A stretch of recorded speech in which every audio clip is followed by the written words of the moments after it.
तो हेलो दोस्तों, नमस्कार। कैसे आप लोग दोस्तों? उम्मीद है कि आप लोग अच्छे होंगे। दोस्तों आज हम बात करेंगे आज एक ऐसे मुद्दे पे जो कि ठीक एक साल पहले की घटना है, जो कि आपको पता होगा बहुत ही ज़ोर शोर से मीडिया में भी चला था। लोगों ने बहुत उसके लिए विरोध प्रदर्शन भी किया था।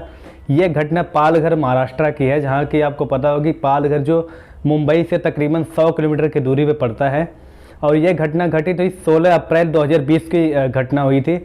आपको पता होगा उस समय पूरे देश में लॉकडाउन चल रहा था और उस समय पालघर के पास दो साधु और उनका एक ड्राइवर जो कि ट्रेवल कर रहे थे, अपने गंतव्य स्थान पर जाने के लिए निकले थे रास्ते में। तो वो जो दो साधु थे वो थे जूना अखाड़ा के साधु थे। तो दोनों साधु जूना अखाड़ा के थे। उनका एक ड्राइवर जो गाड़ी चला रहा था। तो 3 लोग थे उस गाड़ी में। तीनों अपने गंतव्य स्थान के लिए निकले थे, लेकिन उनको जैसे पालघर के पास पहुँचे, पालघर के पास कुछ गांव वालों ने घेर कर उनको घेर लिया। पहले तो उनको बैठा लिया अपने पास।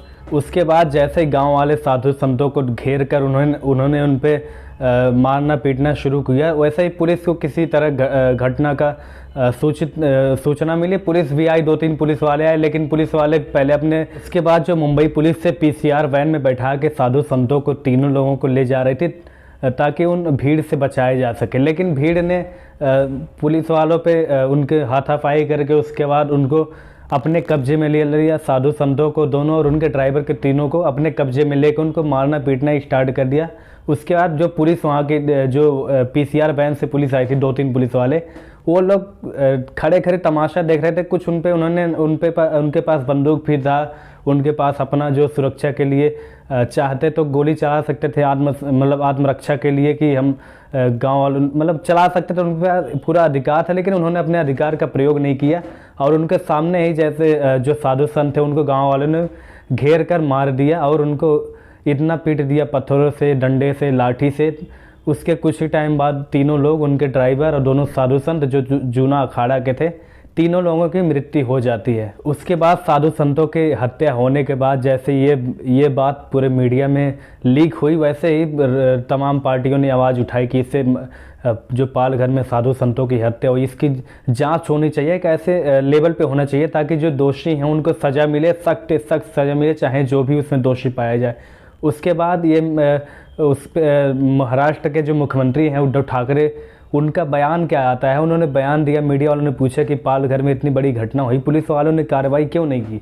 क्योंकि पुलिस वालों के सामने उनको मारा पीटा गया, उनकी हत्या कर दी गई। तो उन्होंने एक मजाकिया बयान दिया कि ये तो एक दुर्घटना थी जो कि दुर्भाग्यपूर्ण थी, उनकी हत्या कर दी गई। लेकिन उन्होंने ये कभी नहीं माना कि मॉब लिंचिंग हुई थी। लेकिन ये अगर सच देखा जाए तो जिस तरह से वहाँ का वीडियो भी आया है, आप हमारे वीडियो में आपको मिलेगा ये वीडियो, कि मॉब लिंचिंग, सीधे मॉब लिंचिंग हुआ था। क्योंकि उतने लोग, दुर्घटना तो हो नहीं सकती कि किसी साधु को जो कहीं ना कहीं हिंदू धर्म में पूजनीय होता है साधु संत, तो उनको कहीं ना कहीं ये दुर्घटना तो हो नहीं सकती। उनके पिताजी बाला साहब ठाकरे भी हिंदुत्व के बड़े नेता के तौर पे जाने जाते थे। तो ये इनका जो बयान था ये कहीं ना कहीं दुर्भाग्यपूर्ण था और गैर जिम्मेदाराना बयान दिया था एक मुख्यमंत्री होने के नाते। लेकिन अगर देखा जाए तो पालघर की घटना आज ठीक 1 साल हो गया, आज पहली वर्षी है। लेकिन अभी तक उस केस में ना कोई कुछ अभी तक जांच कहां तक पहुंची, क्या हुआ, अभी तक कुछ उसका सामने नहीं आया कि कार्रवाई क्यों नहीं की गई। बाद में लोगों ने सवाल उठाया कि आखिर ये CBI के क्यों नहीं हैंडल किया जाता। लेकिन अगर ठीक है, मैं भी मानता हूँ, अगर ठीक है आपका ये किसी स्टेट के पास इतने ATS और तमाम क्राइम ब्रांच उनका होता, जांच करे तो अच्छे से अगर जांच करना चाहे किसी भी केस को, तो वो कहीं ना कहीं इस केस को सॉल्व कर सकते थे एक ईमानदारी से जांच करके। लेकिन इस केस में इतना उन्होंने, उनके ऊपर पता नहीं किसका प्रेशर आया कि उन्होंने इस केस को एकदम घुमा दिया और अभी तक भी नहीं पता पाया कि आखिर उस मॉब लिंचिंग में कितने लोग शामिल थे, कौन कौन थे, आखिर उनको सज़ा क्यों नहीं हुई।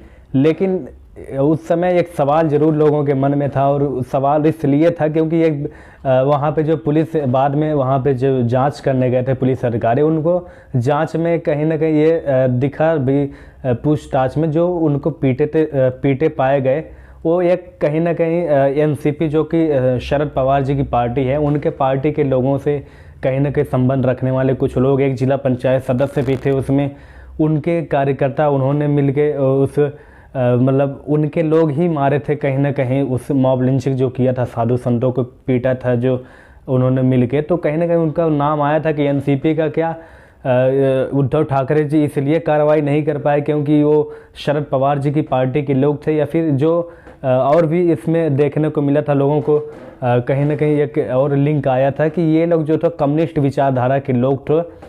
तो क्या कम्युनिस्ट विचारधारा के लोगों पे ये जो भारत का कानून होता है या फिर किसी की हत्या करने पे कार्रवाई नहीं होनी चाहिए, आखिर क्यों नहीं कार्रवाई हुई अभी तक, ये सवाल मैं नहीं पूरी कहीं ना कहीं जो हिंदुत्व के लोग हैं, जो हिंदू धर्म को मानते हैं, या फिर जो संत समाज, आज भी ये सवाल उठ रहा है। आज कैंडल मार्च निकाला गया कहीं ना कहीं मुंबई में भी और देश के अलग अलग हिस्सों में कि आखिर अभी तक सज़ा क्यों नहीं हुई और इस केस का क्यों नहीं आखिर समाधान हुआ। तो दोस्तों आप भी ये वीडियो देख रहे होंगे, आप भी कमेंट करके बताइए आखिर क्या मजबूरी रही होगी, या फिर क्या उद्धव सरकार के क्या इस केस में कोई दिलचस्पी नहीं है या कुछ सॉल्व नहीं करना चाहते, इस केस में कोई इंटरेस्ट नहीं है कि आखिर दोषियों को सज़ा क्यों नहीं मिला अभी तक। तो आप भी कमेंट करके बताओ आप क्या सोचते हो इस घटना को लेकर और उद्धव सरकार की भूमिका को लेकर आप क्या सोचते हो, आप कमेंट करके बताएं। आप इस वीडियो को अधिक से अधिक शेयर करें और अगर आप हमारे चैनल पर अगर नए हो तो इस चैनल को सब्सक्राइब करो। और जैसे कुछ और मुद्दों के साथ आपसे जुड़ते हैं वैसे मैं कुछ और मुद्दों के साथ आपसे जुड़ूंगा। तब तक के लिए धन्यवाद।